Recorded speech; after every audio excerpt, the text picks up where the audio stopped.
उपकार दुधाचे. निकिता हॉलच्या एका कोपऱ्यात बसली होती. तसं फारसं कुणाचं तिच्याकडे लक्ष नव्हतं. तिला त्याचं फारसं काही वाटत नव्हतं. तिला मात्र मनोमन खूप समाधान वाटत होतं. त्या समाधानाने तिचा चेहरा खूप खुलला होता. निकिता लहान असतानाच तिच्या आई वडिलांचा घटस्फोट झाला होता. तिच्या आईला करिअर करायचे असल्याने आणि या छोट्याशा गावात तिचा जीव घुसमटत असल्याने तिला शहरात जायचे होते.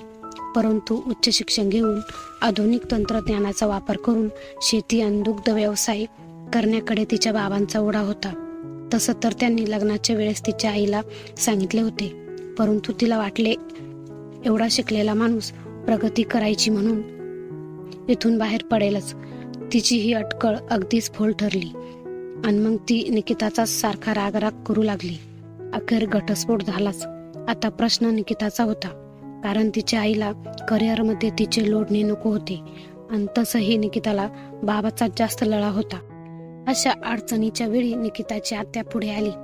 गावातच असल्याने ती म्हणाली, भाऊ मी करीन हिचं सगळं, तो काही काळजी करू नकोस. खरं तर आत्याचं घर मोठ्या खटल्याचं होतं. तिची 3 मुलं, तिची धाकटी नणंद, धाकटा दीर आणि कमवणारा एकटा माणूस म्हणजे आत्याचे यजमान.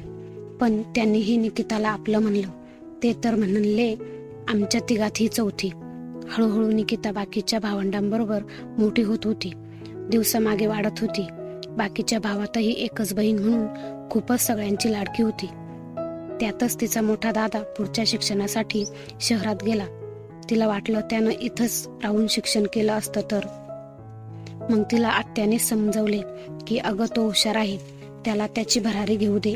आज त्याला आपण मागे ओढणे बरोबर नाही. तीही 10वी झाली. तिला पुढे शिकायचे होते. पण गावात कॉलेज नसल्याने तिलाही शहरातच पुढच्या शिक्षणासाठी जावे लागले. पण त्या दिवशी तिने निर्धार केला की या गावात एक चांगले कॉलेज बांधायचे. तिचे शिक्षण पूर्ण होताच तिचा मोठा दादा परदेशी गेला उच्च शिक्षणासाठी. तीही सायन्स पदवीधर झाली. तिला मायक्रोबायोलॉजीमध्ये PhD करायची होती. पण आधी तिला तिचं गावातल्या कॉलेजचं स्वप्न खुणावत होतं.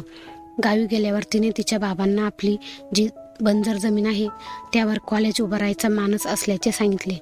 बाबांना खूप भरून आले. आपली मुलगी इतकी मोठी झाली की समाजासाठी काहीतरी करू पाहते आहे. ते म्हणाले, तुझं स्वप्न सत्यात उतरवण्याची जबाबदारी माझी. डेअरीतल्या 1-2 हाताशी घेऊन हे काम पूर्ण होईल. आता तिला PhDचे वेध लागले होते. मग तिने कॉलेजात जाऊन तिला कोण प्रोफेसर मिळणार याची छाननी केली आणि तिच्या समोर एक भयंकर सत्य आले.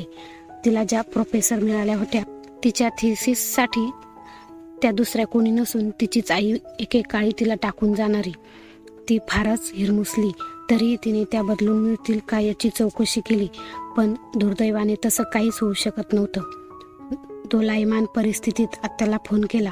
आत्याने तिला धीर दिला की शेवटी ती तुझी आई आहे. सत्य आपण नाही नाकारू शकत. नाही बाळ, पण तू मात्र तुझ्या अभ्यासाशिवाय जास्त काही बोलूच नको. तुला PhD झालेलं बघायचं भाऊचं स्वप्न आहे हे विसरू नकोस. तिने जोरदार अभ्यास करून थिसिस लिहिला. 4 प्रोफेसरांसमोर आत्मविश्वासाने सादर केला आणि तो सुंदर दिवस उजाडला ज्या दिवशी तिला PhD मिळण्याचा कार्यक्रम होता. तिची आत्या आणि बाबा दोघेही आले होते.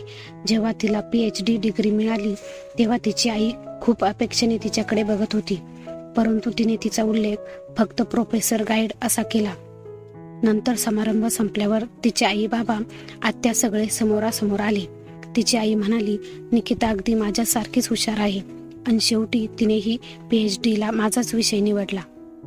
तसं कुणी काही बोलायच्या आत निकिताच पटकन म्हणाली, हो, माझा विषय जरी तुझाच असला तरीही माझी आत्यूच माझ्यासाठी खरी आई आहे. आज तिच्या गावातल्या तिने उभारलेल्या कॉलेजचा उद्घाटन सोहळा होता. तिने खूप काळजीपूर्वक सगळ्या शैक्षणिक क्षेत्रातील मातब्बर मंडळींना या कार्यक्रमाचे आमंत्रण दिले होते. तिच्या आईलाही तिने आमंत्रण दिले होते. परंतु उद्घाटन कोणाच्या असते हे मात्र तिने गुलदस्त्यातच ठेवले होते. आणि आता काहीच क्षणात कार्यक्रमाला सुरुवात होणार होती. कार्यक्रमाची सुरुवात तिच्या वडिलांनी दीप प्रज्वलन करून झाली. थोडीफार मातब्बर लोकांची भाषणे झाल्यानंतर ती स्टेजवर गेली आणि तिने उद्घाटनाची फीत कापण्यासाठी आत्याला स्टेजवर बोलवले आणि खूप साऱ्या भुवया उंचवल्या गेल्या. निकिताने बोलण्यास सुरुवात केली आणि सगळा हॉल तिचं हे करण्यामागचं कारण जाणून घेण्यास उत्सुक होतं. निकिता म्हणाली, मी अवघी 5 वर्षाची असताना माझी आई मला सोडून गेली, पण या माझ्या आत्यूनेच मला हाडाची काडे करून वाढवले. याच बाईने तिच्या घरच्या बिकट परिस्थितीत नुसतं सांभाळलं नाही तर आईचं प्रेमही दिलं, जिने जन्म न देताच जन्मदात्रीची भूमिका निभावली. आणि त्यामुळेच जन्मदात्रीच्या नाळेपेक्षा सांभाळ करणाऱ्या या यशोदा माईच्या दुधाचा रंग खरा ठरला. म्हणूनच या प्रसंगी मला तिला हा बहुमान द्यायचा होता. इतकंच. सगळा हॉल उभा राहून टाळ्यांचा कडकडाट करत होता आणि तिच्या आत्यूच्या डोळ्यांना जलधारा लागल्या होत्या. कथा आवडल्यास लाईक करा, चॅनलला सबस्क्राईब करा आणि कमेंट करायला अजिबात विसरू नका.